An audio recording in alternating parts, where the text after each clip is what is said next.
Eastern বাইপাসে ফের নাবালকের বেপরোয়া গতি কেড়ে নিল সাধারণ মানুষের নিরাপত্তা।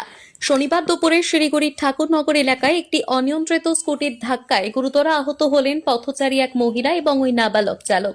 স্থানীয় সূত্রে জানা গিয়েছে, দুপুরে এক মহিলা হেঁটে কাজে যাওয়ার সময় দ্রুতগতির একটি স্কুটি তাকে সজোরে ধাক্কা মারে। এতে দুজনেই রাস্তায় ছিটকে পড়েন। স্থানীয় বাসিন্দারা তড়িঘড়ি তাদের উদ্ধার করে শিলিগুড়ি জেলা হাসপাতালে পাঠান।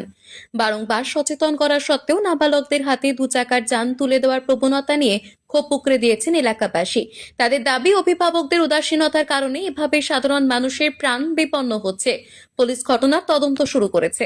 একজন ভদ্র মহিলা নিচে বাড়ি, তিনি বাসা বাড়িতে কাজ করেন, আইসে মিষ্টির দোকানে এসে নামার পরে সেই ব্যক্তি এদিক থেকে রাস্তা ক্রস করে, হ্যাঁ, আর ওই দিক থেকে একটা স্কুটি আসে, বাচ্চা ছেলে আর কি, অত 14 বছরের বাচ্চা ছেলে, সে অত কোনো কারণবশত কন্ট্রোল করতে পারে নাই, ফট করে লাগিয়ে গেছে। লাগার পরে দুইজনে পড়ে গেছে। পড়ে যাওয়ার পরে এইখানে যে টায়ারগুলো ছিল, সেই টায়ারের লাইগা মনে করছে ছেলেটা একটু ব্যথাটা কম পাইছে, নাহলে অবস্থা আরো দুইজনেরই খুব খারাপ হয়ে যায়। দেখুন, 14 বছরের বাচ্চা ছেলে, আর ওদের ব্যাপারটা তো বলা যাচ্ছে না। ওরা কি আর এখন আমাদের কথা কি শুনবে কি না শুনবে? যতদূর সম্ভব তাদেরকে সামলানোর চেষ্টা করলেও তারা তো আর সেই জিনিসটা বোঝার চেষ্টা করে না। তানিয়া সরকারের রিপোর্ট, পাহাড়িয়া টাইমস।